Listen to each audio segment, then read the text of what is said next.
Assalamualaikum warahmatullahi wabarakatuh. Alhamdulillahirabbil alamin. Pada kesempatan hari ini kita dapat bertemu kembali walaupun dalam masa pandemi, masih di dalam rumah, dan ingat jaga kesehatan.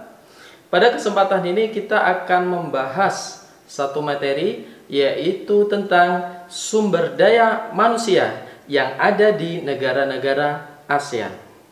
Kalau kemarin kita sudah membahas tentang sumber daya alam di negara-negara ASEAN, mari kita simak penjelasan berikut ini. Negara pertama yang akan kita bahas adalah negara Indonesia. Jumlah penduduk di Indonesia pada tahun 2015 adalah menempati angka 2.555.000 juta jiwa dengan tingkat pertumbuhan minus 0,1% di setiap tahunnya. Penurunan ini tidak terlepas dari suksesnya satu program dari negara kita, yaitu program keluarga berencana yang dicanangkan oleh pemerintah. Sebagian besar penduduk Indonesia tinggal di Pulau Jawa, Sumatera, Sulawesi, dan Kalimantan. Kepadatan yang tidak merata, penyebaran yang timpang, komposisi penduduk yang sebagian besar berusia muda, terbatasnya lapangan pekerjaan, kurangnya penguasaan teknologi, dan jumlah penduduk yang besar. Hal tersebut menjadi masalah kependudukan di Indonesia. Dalam berinteraksi, rakyat Indonesia menggunakan bahasa Indonesia yang berakar dari bahasa Melayu sebagai bahasa resmi dari negara kita. Negara kedua, yaitu Brunei Darussalam. Penduduk Brunei di tahun 2015 berjumlah 0,4 juta jiwa dengan kepadatan 9.796 jiwa per kilometer persegi. Setengah dari keseluruhan penduduk Brunei adalah orang Melayu. Etnis terbesar kedua adalah Tionghoa, dan sisanya adalah pendatang yang diperkirakan berasal dari Pulau Jawa, Pulau Sumatera, dan Pulau Kalimantan. Bahasa resmi penduduk Brunei adalah bahasa Melayu. Selain itu, ada bahasa Inggris dan bahasa Tiongkok sebagai bahasa yang kedua. Lebih dari 60% penduduk Brunei memeluk agama Islam. Negara ketiga, yaitu Filipina.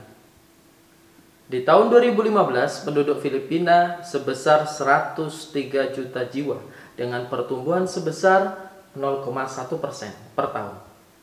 Etnis mayoritas penduduk adalah Filipino, yaitu bangsa campuran dari Melayu Spanyol, Melayu, Spanyol, dan Moro Negrito.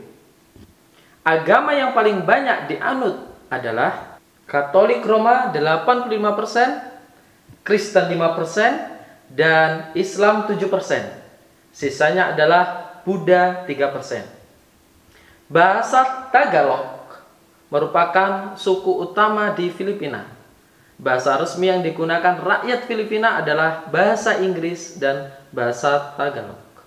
Yang keempat, ada Kamboja. Kamboja tergolong negara dengan jumlah penduduk sedikit di Asia Tenggara. Mengapa demikian?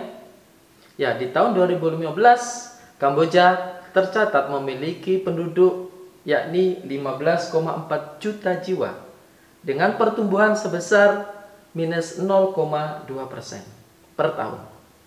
Kelompok penduduk yang dominan di Kamboja adalah etnis Khmer. Sekitar 85% jumlah penduduk Kamboja. Sisanya adalah etnis Vietnam, lalu diikuti oleh etnis Tiongkok, sekitar 1.000 Muslim Cham, serta beberapa dari suku primitif. Negara yang kelima, yaitu Laos. Jumlah penduduk negara Laos bila dibandingkan dengan beberapa negara ASEAN termasuk yang paling kecil. Penduduk Laos di tahun 2015 berjumlah 6,9 juta jiwa dengan pertumbuhan minus 0,3% per tahun. Kurang lebih 50% penduduknya memeluk agama Konghucu. 34% penganut kepercayaan suku-suku dan 2% agama Kristen. Dan lain-lainnya disusul mencapai 6%. Bahasa nasional yang digunakan adalah bahasa Laos. Adapun bahasa keduanya yaitu bahasa Inggris, Vietnam, dan Prancis. Etnis bangsa yang banyak ditemukan yaitu etnis Laosian dengan 60%. Kemudian suku gunung 35%. Dan suku lainnya hanya 5%. Orang Laos banyak tinggal di dataran rendah di pinggiran sungai.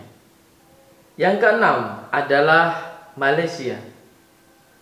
Penduduk Malaysia di tahun 2015 berjumlah 30,8 juta jiwa dengan pertumbuhan 0,3% per tahun. Penduduk Malaysia terdiri atas orang Melayu 50%, Tiongkok 37%, dan India 11%.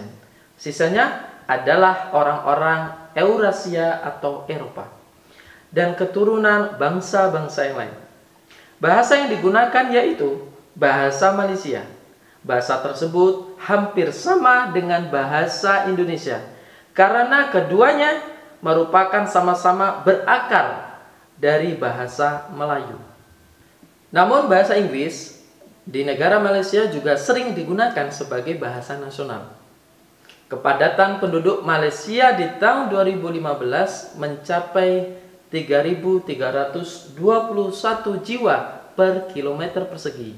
Penduduk Malaysia lebih dari 50% beragama Islam. Disusul agama Buddha dengan 12%, kepercayaan Tiongkok atau Taoisme 7%, sisanya adalah Kristen dan Hindu, serta agama-agama lainnya. Selanjutnya yang ketujuh ada negara Myanmar. Penduduk Myanmar di tahun 2015 berjumlah 52,1 juta jiwa per kilometer persegi dengan pertumbuhan sebesar 0,1% per tahun. Penduduk Myanmar terdiri dari beberapa kelompok etnis. Etnis Tibet atau Burma mencapai 72% dari jumlah keseluruhan penduduk Myanmar. Komunikasi sehari-hari menggunakan bahasa resmi yaitu bahasa Burma. Mayoritas penduduk Myanmar memeluk agama Buddha dengan 85%. Yang kedelapan adalah Singapura. Singapura merupakan negara industri pertama di Asia Tenggara.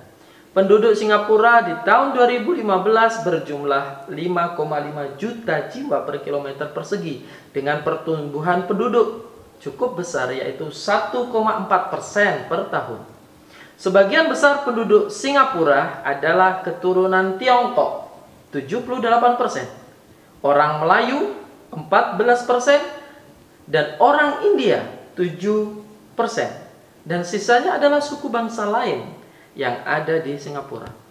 Agama Buddha merupakan keyakinan yang paling banyak dianut oleh rakyat Singapura, disusul dengan Islam, dengan Taoisme, Kristen, dan Hindu. Negara selanjutnya yang kesembilan ada Thailand. Penduduk Thailand berjumlah di tahun 2015 65,1 juta jiwa per kilometer persegi dengan pertumbuhan 0%. Sebagian besar penduduknya yaitu dari suku Thai, yaitu 75%. Sisanya adalah orang-orang Tiongkok 14%, Melayu dan Mongolia yang berkulit kuning 11%. Bahasa yang digunakan yaitu bahasa Siam atau bahasa Thai yang merupakan bahasa nasional di negara Thailand. Penduduk Thailand kebanyakan memeluk agama Buddha, lebih dari 94% yang ada di Thailand. Negara yang terakhir yaitu negara Vietnam. Penduduk Vietnam di tahun 2015 berjumlah sekitar 91,7 juta jiwa dengan pertumbuhan 0%. Vietnam merupakan negara berpenduduk nomor 2 terbesar di Asia Tenggara setelah Indonesia. Secara etnis, Vietnam menjadi negara yang homogen di Asia Tenggara. Lebih kurang 90% penduduknya orang Vietnam. Kelompok yang terbesar di Vietnam adalah rumpun Thai dan Hmong. Itu tadi uraian singkat tentang bagaimana kondisi sumber daya manusia yang ada di negara-negara Asia Tenggara. Semoga penjelasan singkat ini mampu memberikan gambaran kepada anak-anak semuanya bagaimana tentang kondisi Asia Tenggara dengan penduduk-penduduknya. Jangan lupa tetap belajar di rumah, tetap mencari informasi yang luas di kesempatan pandemi saat ini. Bapak akhiri, terima kasih banyak atas perhatiannya. Assalamualaikum warahmatullahi wabarakatuh.